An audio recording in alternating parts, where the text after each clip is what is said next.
ನಾಳೆ ಸೆಪ್ಟೆಂಬರ್ 26 ನವರಾತ್ರಿಯ 5ನೇ ದಿನ. ದುರ್ಗಾದೇವಿ ಚಾಮುಂಡೇಶ್ವರಿ ದೇವಿಯನ್ನು ಯಾವ ರೂಪದಲ್ಲಿ ಪೂಜಿಸಬೇಕು? 5ನೇ ದಿನದ ವಿಶೇಷ ಕಥೆ ಏನು?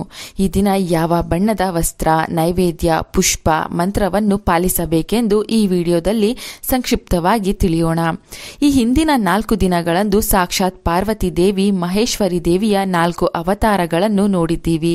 ಹಿಮವಂತನ ಮಗಳಾದ ಶೈಲಪುತ್ರಿ, ನಂತರ ಶಿವನನ್ನು ಆರಾಧಿಸಿ ಪೂಜಿಸಿ ಮೆಚ್ಚಿಸುವ ಬ್ರಹ್ಮಚಾರಿಣಿ, ನಂತರ ಭಯಂಕರ ಸ್ವರೂಪದ ಶಿವನನ್ನು ಮದುವೆಯ ಮಂಟಪದಲ್ಲಿ ನೋಡಿ ಅದೇ ಸ್ವರೂಪವನ್ನು ತಾಳಿ ಒಲಿಸಿಕೊಳ್ಳುವ ಚಂದ್ರಘಂಟ, ನಂತರ ರಾಕ್ಷಸರನ್ನು ನಾಶ ಮಾಡುವ ಸ್ವರೂಪದ ಕೂಷ್ಮಾಂಡ ದೇವಿ. 5ನೇ ದಿನದಂದು ದೇವಿಯು ಸ್ಕಂದ ಮಾತೆಯಾಗಿ ತನ್ನ ಭಕ್ತರಿಗೆ ಕಾಣಿಸಿಕೊಳ್ಳುತ್ತಾಳೆ. ದುರ್ಗಾ ದೇವಿಯ ರೂಪಗಳಲ್ಲಿ ಒಂದಾದ ಸ್ಕಂದ ಮಾತಾ ದೇವಿಯ ರೂಪವನ್ನು ನವರಾತ್ರಿ ಹಬ್ಬದ 5ನೇ ದಿನದಂದು ಪೂಜಿಸುವುದು ಮಂಗಳಕರವೆಂದು ಪರಿಗಣಿಸಲಾಗುತ್ತದೆ. ದುರ್ಗಾ ದೇವಿಯು ತನ್ನ ಸ್ಕಂದ ಮಾತಾ ಅವತಾರದಲ್ಲಿ 4 ತೋಳುಗಳನ್ನು ಹೊಂದಿದ್ದಾಳೆ. ಇದರಲ್ಲಿ ತನ್ನ ಒಂದು ಕೈನಲ್ಲಿ ಬಾಲ್ಯದಲ್ಲಿರುವ ಕಾರ್ತಿಕೆಯನ್ನು ಹಿಡಿದುಕೊಂಡಿದ್ದಾಳೆ, ಇನ್ನೊಂದು ಕೈನಲ್ಲಿ ವರಮುದ್ರೆಯನ್ನು ಹಿಡಿದುಕೊಂಡಿದ್ದು ಇದರಿಂದ ಆಕೆ ಭಕ್ತರನ್ನು ಆಶೀರ್ವದಿಸುತ್ತಾಳೆ. ಹಾಗೂ ಇನ್ನು 2 ಕೈಗಳಲ್ಲಿ ಕಮಲದ ಹೂಗಳನ್ನು ಹಿಡಿದುಕೊಂಡಿದ್ದಾಳೆ. ಸಿಂಹದ ಮೇಲೆ ಕುಳಿತು ಸಂಚಾರವನ್ನು ಮಾಡುತ್ತಾಳೆ. ತಾರಕಾಸುರನ ಉಪಟಳದಿಂದ ದೇವಾನುದೇವತೆಗಳು ಹಾಗೂ ಭೂಮಿಯ ಜನರು ದುಃಖ ಪೀಡಿತರಾಗಿರುತ್ತಾರೆ. ತಾರಕಾಸುರನು ಬ್ರಹ್ಮನ ಒಂದು ವರಬಲದಿಂದ ಕೊಬ್ಬಿರುತ್ತಾನೆ. ಶಿವ ಪಾರ್ವತಿಯರ ಕಂದನಿಂದ ಮಾತ್ರವೇ ತನಗೆ ಮರಣ ಎಂದು ಅವನು ವಿಶೇಷ ವರ ಪಡೆದಿರುತ್ತಾನೆ. ಆದರೆ ಅದು ಸಾಧ್ಯವಾಗೋದಿಲ್ಲ ಎಂದು ಆತ ನಂಬಿರುತ್ತಾನೆ. ಆದರೆ ಪಾರ್ವತಿ ಹಾಗೂ ಶಿವನ ಮದುವೆಯಾದ ಬಳಿಕ ಸ್ಕಂದ ಅಥವಾ ಷಣ್ಮುಖನು ಜನ್ಮ ತಾಳುತ್ತಾನೆ. ಷಣ್ಮುಖನನ್ನೇ ತಮ್ಮ ದೈವಸೇನಕ್ಕೆ ದೇವತೆಗಳು ಸೇನಾನಿಗಳಾಗಿಸಿಕೊಳ್ಳುತ್ತಾರೆ. ದೇವಿಯು ಸೇರಿದಂತೆ ಸರ್ವರು ಈತನಿಗೆ ತಮ್ಮ ಶಕ್ತಿಗಳನ್ನು ನೀಡುತ್ತಾರೆ. ಸ್ಕಂದನು ದೇವಸೇನಾ ಸಮೇತನಾಗಿ ತೆರಳಿ ತಾರಕಾಸುರನನ್ನು ಘೋರ ಯುದ್ಧದಲ್ಲಿ ಕೊಂದು ಮರಳುತ್ತಾನೆ. ಹೀಗೆ ತಾಯಿ ಹಾಗೂ ತನ್ನ ಸೈನ್ಯದ ಶಕ್ತಿಯಿಂದ ತಾರಕಾಸುರನನ್ನು ಕೊಂದ ಸ್ಕಂದನನ್ನು, ಅಂದರೆ ಸುಬ್ರಹ್ಮಣ್ಯನನ್ನು ತೊಡೆಯ ಮೇಲೆ ಕೂರಿಸಿಕೊಂಡಿರುವ ಜಗನ್ಮಾತೆಯನ್ನು ಸ್ಕಂದ ಮಾತೆ ಎಂದು ಕರೆಯಲಾಗುತ್ತದೆ. ಸ್ಕಂದ ಮಾತಾ ದೇವಿಯನ್ನು ಆರಾಧಿಸುವ ಭಕ್ತರು ದುರ್ಗೆಯ ಆಶೀರ್ವಾದ ಅಷ್ಟೇ ಅಲ್ಲದೆ ಮಗನಾದ ಸ್ಕಂದನ ಆಶೀರ್ವಾದವನ್ನು, ಸುಬ್ರಹ್ಮಣ್ಯ ಸ್ವಾಮಿಯ ಅನುಗ್ರಹವನ್ನು ಪಡೆಯಬಹುದು. ಈ ಅವತಾರವನ್ನು ಪೂಜಿಸುವುದರಿಂದ ಭಕ್ತರು ಎಲ್ಲ ಕಷ್ಟಗಳಿಂದ ಮುಕ್ತರಾಗಿ ದೇವಿಯ ಕೃಪೆಗೆ ಪಾತ್ರರಾಗುತ್ತಾರೆ. ಸಂತಾನದ ಸಮಸ್ಯೆಗಳೆಲ್ಲ ದೂರವಾಗಿ ಸಂತಾನದ ಫಲ ಸಿಗುತ್ತದೆ.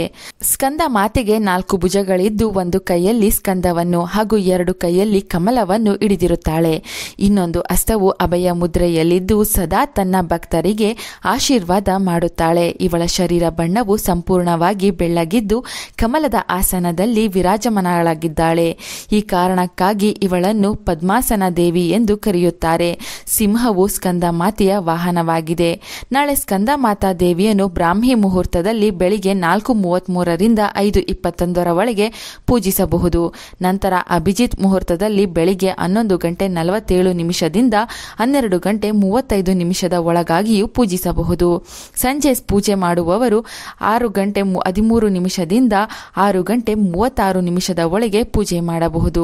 ಸ್ಕಂದ ಮಾತಾ ದೇವಿಗೆ ಈ ದಿನ ಹಸಿರು ಬಣ್ಣದ ಸೀರೆ ಅಥವಾ ರವಿಕೆ ಕಣವನ್ನು ಅರ್ಪಿಸಿ ನಮಸ್ಕಾರ ಮಾಡಿಕೊಳ್ಳಬೇಕು.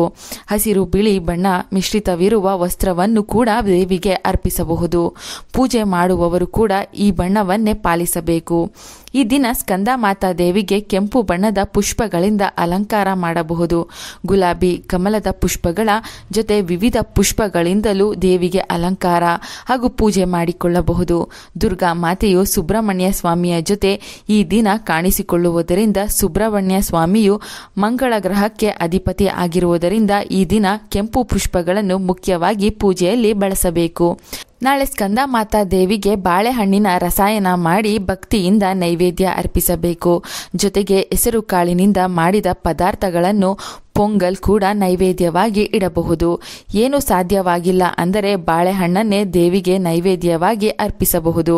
ಈ ದಿನ ಮನೆಯಲ್ಲಾಗಲಿ ದೇವಸ್ಥಾನಗಳಲ್ಲಾಗಲಿ ಓಂ ದೇವಿ ಸ್ಕಂದ ಮಾತೆಯೇ ನಮಃ ಎಂದು 108 ಬಾರಿ ಹೇಳಿಕೊಂಡರೆ ದುರ್ಗೆಯ ಅನುಗ್ರಹದಿಂದ ಕಷ್ಟದ ಜೀವನ ಅಂತ್ಯವಾಗಿ ಸುಖ, ಸಂತೋಷ, ನೆಮ್ಮದಿ ಸಿಗುತ್ತದೆ.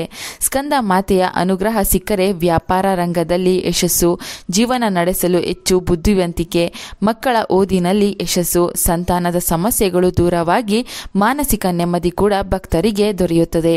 ನವರಾತ್ರಿಯ 5ನೇ ದಿನದ ಈ ಮಾಹಿತಿ ಇಷ್ಟವಾದರೆ ಜೈ ದುರ್ಗೆ ಎಂದು ಕಮೆಂಟ್ ಮಾಡಿ. ಎಲ್ಲರಿಗೂ ಈ ವಿಡಿಯೋನ ಶೇರ್ ಮಾಡಿ. ನಮ್ಮ ಚಂದನಾ ಲೋಕ ಯೂಟ್ಯೂಬ್ ಹಾಗೂ ಫೇಸ್ಬುಕ್ ಪೇಜನ್ನು ಫಾಲೋ ಮಾಡಿ. Thank you.